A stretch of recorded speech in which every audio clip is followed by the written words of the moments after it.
The holidays are coming, nobody's talking about Passover. I don't believe you guys. All the women are going to be working like hell, and I'll talk about Passover. I got to tell you a story about Passover.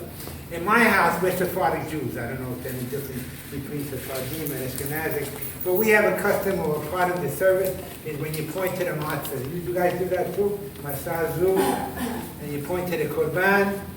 When it comes to the maror, we have a tradition in my house for 45 years. The bitter herbs, I point to my wife. So we have on my table a woman's liberationist. One of these, she gets up and she tugs her belt and she said, if I were married to you, I'd put poison in your coffee. If I were married to you, I'd drink it.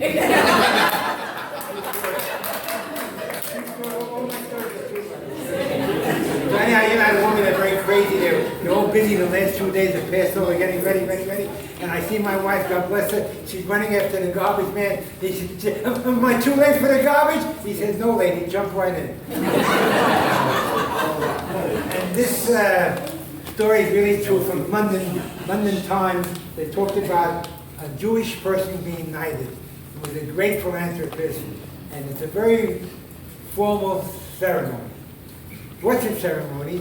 It's 4 or 5 sentences in Latin, and he memorized them verbally, and he studied them. Now it comes to his turn, and the queen puts the sword on him, and he forgets the words. So what does he say? Ma nishtana Laila hazeh. So the queen turns over to the advisor. Why is this night different than all the other nights? True story about that. Anyhow, talking about holidays, a few years ago the high holidays came early. And we're Syrian Jews, we live in Deal for the summer, in Jersey, by the shore, and in Brooklyn in the winter. So we have a custom, I don't know if you guys have the same custom, but we visit the departed ones between the holidays. So this time the holiday was still in Deal, New Jersey. So this guy, we learn every morning with the rabbi, and he comes in, I don't know how to get to the cemetery from Deal, and how to get there from Brooklyn. So I said, a simple thing, use your navigation. So he comes back about 2 hours later, white like a ghost, hair standing up, spooked out of, tell me what happened, I'll get the rabbi. He said, no. I said, tell me what happened, I'll get the rabbi. He said, when I reached the gate to the cemetery, the navigation says, you have reached your final destination.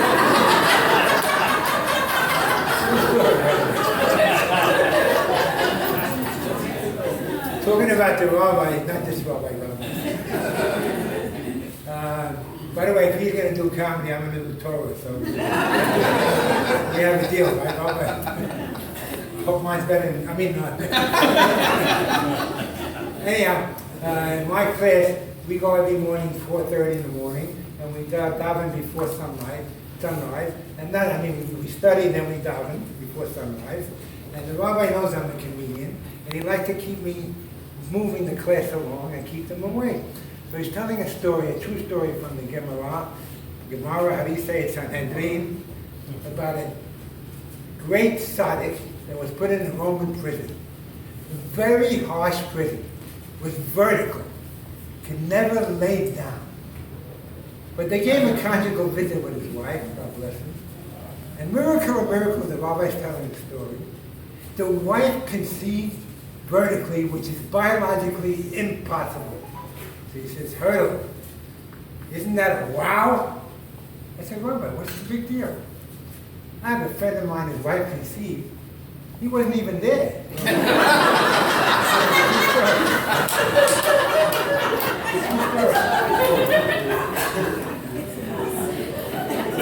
So anyhow,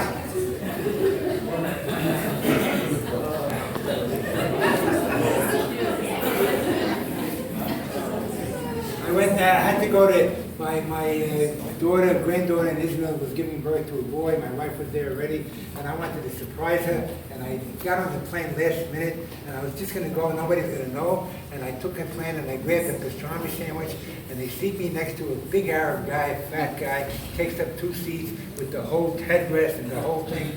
And anyhow, the stomach is squeezy. Plane takes off. He falls asleep. Plane takes off, he falls asleep, and I threw up all over him. About an hour later, the guy gets up and I look at him and I said, I hope you're feeling better.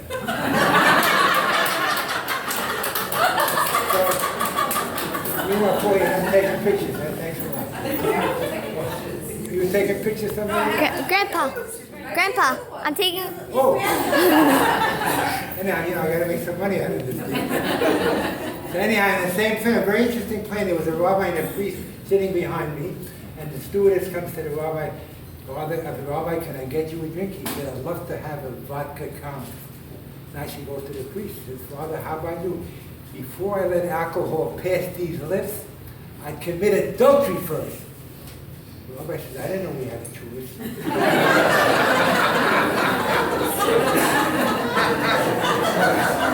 The rabbi's not laughing, by the way. So now, we land in Israel, and there's a big commotion going on. They found a lost Gemara. Gemara, how do you say it? Gemara, we say Gemara. And it's unbelievable how to build a house. And this rich guy found a way he's going to use the Gemara. He gets an Aramaic contractor, an Aramaic builder, and an Aramaic architect. And together they put the house together. And he gives the rabbi the kavod to put in the mezuzah. And he puts in, and the house falls down. The guy says, Rabbi, how can it be? I followed the Gemara every step of the way, nail for nail, brick for brick, everything the same exactly the way Gemara says. How could it be? The rabbi strokes his beard, he says, funny, Tosfot asked the same question. Inside jokes. But Tosfot's a commentary on the Gemara.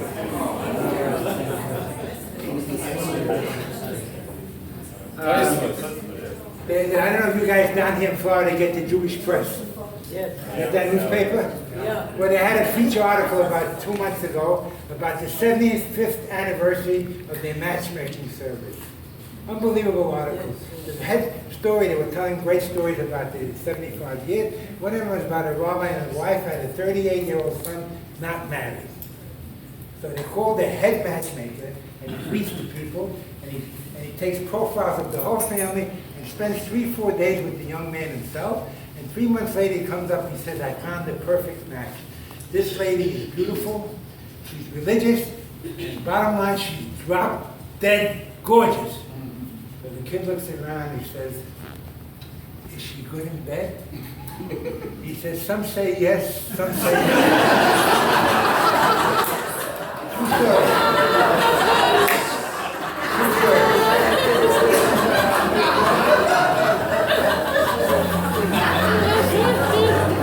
Relax, only the beginning. So, I was doing a party for Panamanians, you know, and they weren't listening, they're dancing around Panamania. They don't care, comedians, jokes, they're busy with, I stopped them all. Ladies and gentlemen, I have a story straight out of the newspaper today. There's a front page article in the New York Times about Panama. There hasn't been an article about Panama since Noriega. What was the article about? It was about an archaeological expedition to find the real birthplace of Jesus. And Panama was the first country ruled out. They couldn't find 3 wise men and a virgin in the whole country. True story. So my son, God bless him, is married to a nationalized girl. With the father. And sometimes it happens, not too often. I think I'm in a strange place, right? Anyhow, we're going over the Verrazano Bridge to look for a hall. So the Mukatanim, what do you call them? In-laws, we call them Mukatanim. He puts his hand in his pocket to pay the toll. I said, no. I pay the toll, you pay the way.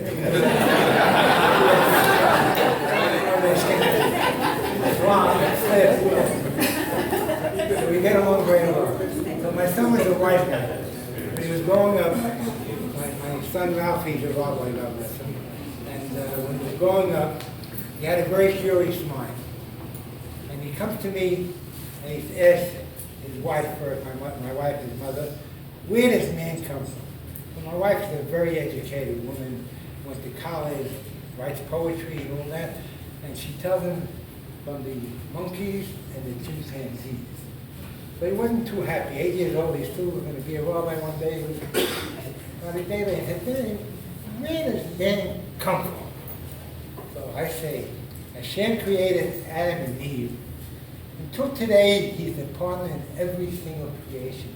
He said, but Mommy told me we come from the monkeys and the chimps. I said, yeah. That's her side of the family.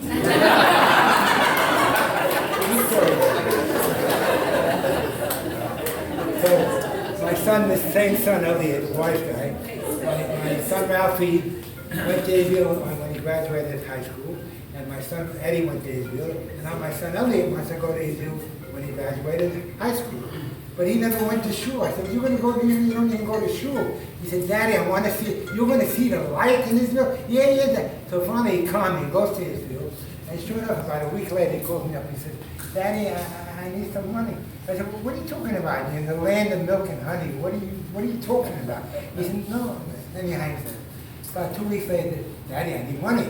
I said, "You're there to learn. When you learn, you'll find it." About a month later, now he's coming to work. He said, "Daddy, I need money."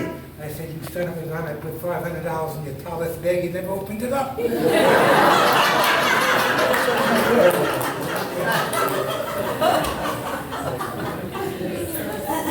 So, I learn every morning with the rabbi, and I have a story to tell about the rabbi and my God bless him, we have long life and good health. And we're talking about, my son is talking on the Shabbos table, and he's talking about every night about the Bet Torah. And I was not so famous water in those days. I'm about to Shabbat, and I used to chow down my food. And I never was really interested in what he was saying. And he asked the kids every week, his kids, my kids, I don't remember, what's the Perashah of the week? I never knew it.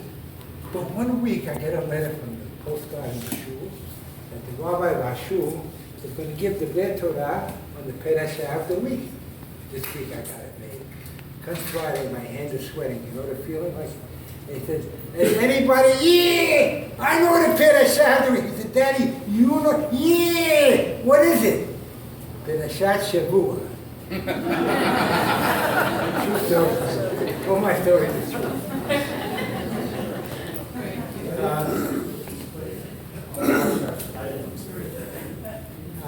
I was, Breakfast in bed. The other night I was feeling very romantic to my wife, and I started to slide over to her side of the bed, and she says, "This is not what I need." I said, "That's all I got." So I went to my side of the bed. This must be the time for when a man gets older. He has to get some Viagra or some enhancement pills. So I buy the Viagra. I can't believe it. My big toe swelled up. And I couldn't get my shoes off. So I swore off all of these mechanical prescription aids and all. None of that. Until Sears came out. And Sears is my favorite store. I have batteries, I have Kenmore refrigerators, everything from Sears. And they came out with a pill. And I took the pill, and you know what happened? The garage door went up. Yeah, have a great day. A great order.